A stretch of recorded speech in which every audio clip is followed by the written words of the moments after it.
Good morning, everybody. It's the middle of January. We're standing outside, so I promise I will keep this brief. No, it's not the other way around. We can stand in our suits in the middle of January. It's pretty good. Yeah. I'm very humbled and honored to be the chair of the board of the Recording Academy. It is something I'm not shy about saying, and little brings me greater pride.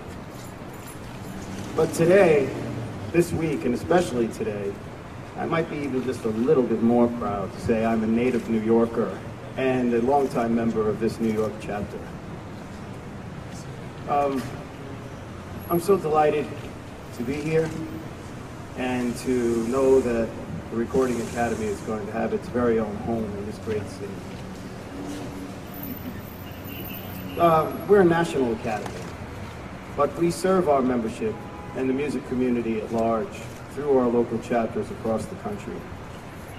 And this momentous occasion is a demonstration of our commitment to the welfare and health of all music and its creators. With that said, allow me to introduce a very special man, someone with the courage of his convictions, and what many may not know, also a native New Yorker. To officially begin this presentation, please welcome my good friend and colleague, Neil Portnow.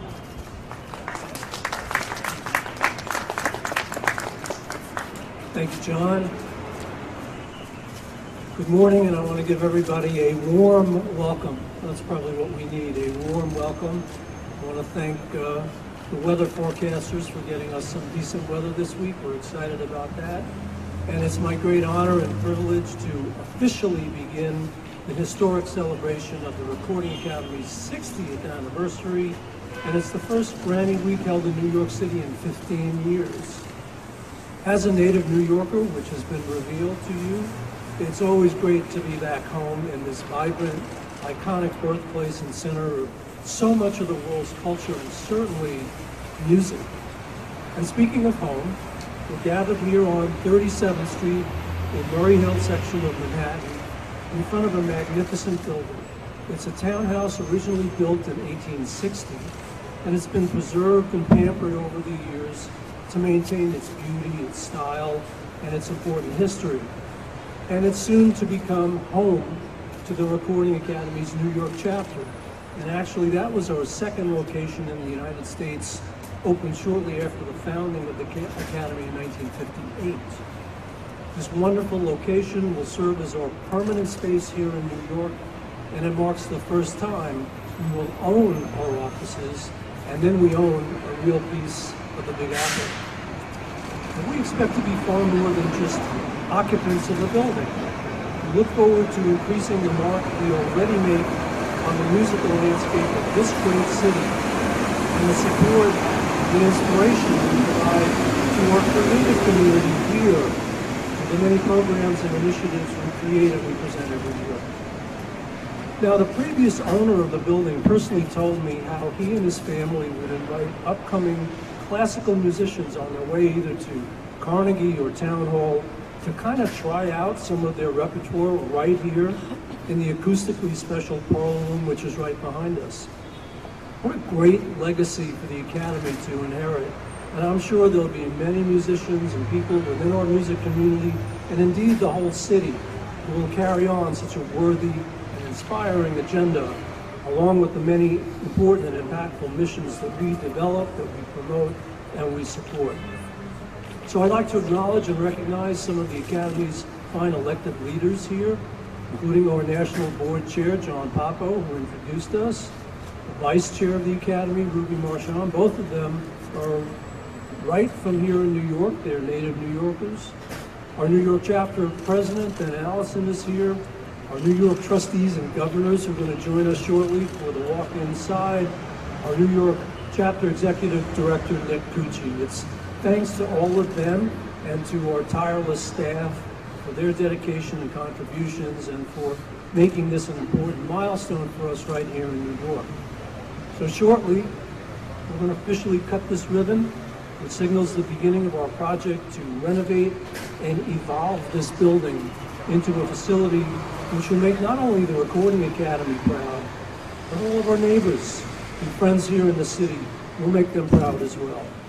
And following the ribbon cutting, please join us inside, right up the stairs, to see the glory of this building for yourselves, and to see many architectural renderings of what we know will be a wonderful and appropriate next incarnation of this very special place. But before we do that, I do have the very distinct honor and privilege to introduce the mayor of this great city of New York, Bill de Blasio. Mr. Mayor. Well, welcome everyone. This is really a wonderful moment for New York City at the beginning of a week that we are so excited about, we're so proud of. Now, I love the fact that there are so many New Yorkers involved in this effort, so I want to make sure I understand where everyone's from. So Neil, where are you from originally? Born and raised Manhattan, Lenox Hill Hospital. Lenox Hill Hospital. Very good. Did you grow up in Manhattan? Manhattan, Bayside, Long Island. Okay, Manhattan and then Bayside, Queens. And then I lived on 35th Street, 3 blocks. He's covering it all. Okay. John, where are you from?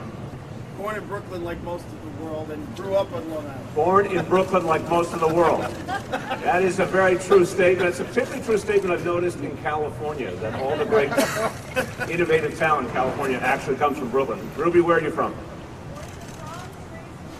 The Bronx. Excellent. We've got all sorts of representation of our great city.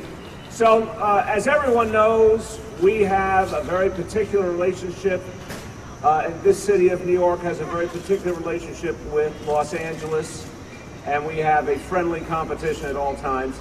I do want to note all of this great talent that has been involved out in California in their efforts previously. It is wonderful to be a part of this homecoming, to see all these great New Yorkers do something great for New York City and bring this extraordinary week to us.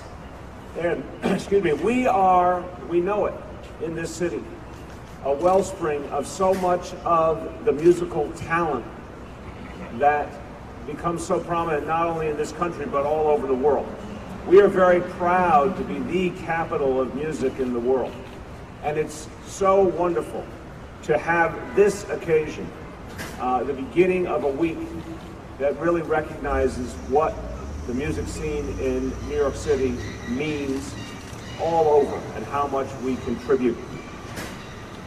Neil, I know this is a labor of love for you, bringing this home here. And I know that having this permanent headquarters is only going to deepen the involvement in New York City.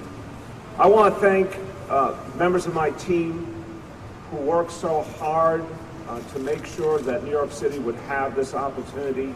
Julie Menon, thank you so much. Gabrielle Fialkoff, thank you so much. This means a lot for New York City. First time in 15 years, as you heard, to have the Grammys back in New York City. It means for us that our extraordinary music scene is getting the recognition it so richly deserves. This is the biggest night in music returning to the musical capital of the world. And that feels really good. And I want to say now, we as New Yorkers, we are very proud, but these are facts that I'm now going to tell you. New York City is where salsa was born. New York City, contrary to some other people's claims, is where hip-hop was born. New York City is where the American punk music scene was born. This city has contributed so much and has reflected all of the peoples, all of the cultures that make up this place. It's also a place where the great American standards were written. It's the place where Carole King and Sonny Rollins and Jay-Z became legends. We can safely say that this place has put a huge imprint on the world. Think of some of the locations we associate with great musical innovators. The Electric Lady Studios, the house that Jimi Hendrix built and created a whole new sound that still sounds so fresh and alive and intense today. Minton's Playhouse, where Thelonious Monk and Charlie Parker invented jazz as we know it today. There's a fan back there. We are so happy to have the Grammys where, in our humble opinion, they belong, in this place where so much has been contributed. And that's why we fought so hard and worked so hard to bring them back. And I have to tell you, like everything in life, it took a lot of negotiation. We worked closely with the Academy and the Garden and the unions and obviously the city agencies to try to make sure we could get it right. And here's what it will mean for the city as a whole. There will be real economic opportunity created by this wonderful week. It's projected to have an economic impact of $600 million on the city's economy. And we know that that impact will go well beyond the 7 exciting days ahead. And one of the reasons we know it will go on is because we're cutting this ribbon and beginning the presence of the Recording Academy at its new permanent home. And what I love about the Academy's vision is that it is going to be a place that's going to be open to New Yorkers. It's going to allow people to bring their musical talent forward and get it recognized and help us to grow the next generation of musical innovators and stars. And having this permanent presence means so much. It's going to be an amazing week. So many highlights ahead. Looking forward to great performances coming up. I know that in particular, my son Dante commends you for having an important performance by Childish Gambino, one of his favorites. But this is going to be a great week. Even in this place that is so busy, even in the city that never sleeps, this week will be one of the most special weeks in a long time. So thank you to everyone at the Recording Academy. I just want to say a few words now, because it is New York City. A few words en español. Los premios Grammy vienen a nuestra ciudad por primera vez en 15 años. Hoy los celebramos con la apertura de la nueva sede de la Academia de la Grabación en Nueva York. Nueva York es la capital de la música del mundo. Y estamos felices de tener a la Academia con nosotros. We're happy to have you with us. There you go, brother.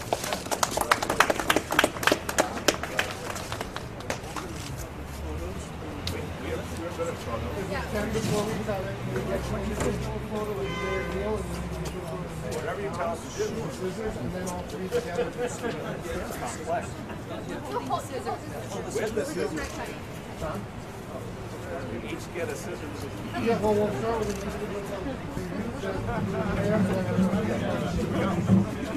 So guys right here?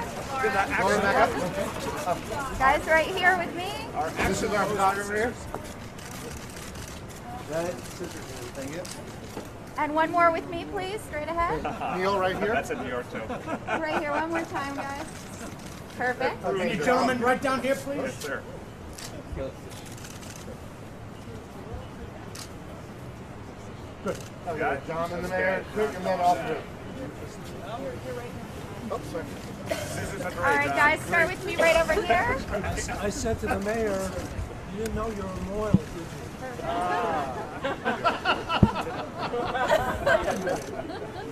And the slap for everybody. He said, that's a real, you must be from New York, that's a New York. All right, nice shot cutting. All right. Okay, now all three. The mayor in the middle and... Three scissors check. Guys right here with me real quick. Ronald, looking straight up in the head. Okay, first looking up. Ready? And Count of gentlemen three. right here with me. You ready? Go nice and slow. ready? Go nice and slow. Nice and slow, gentlemen. Don't hurt anyone. Okay, ready? 1, 2, 3.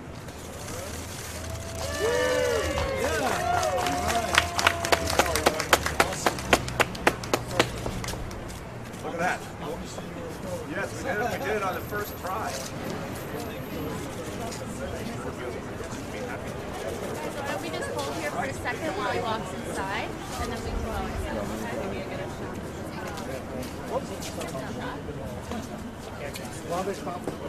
Yes, we have to.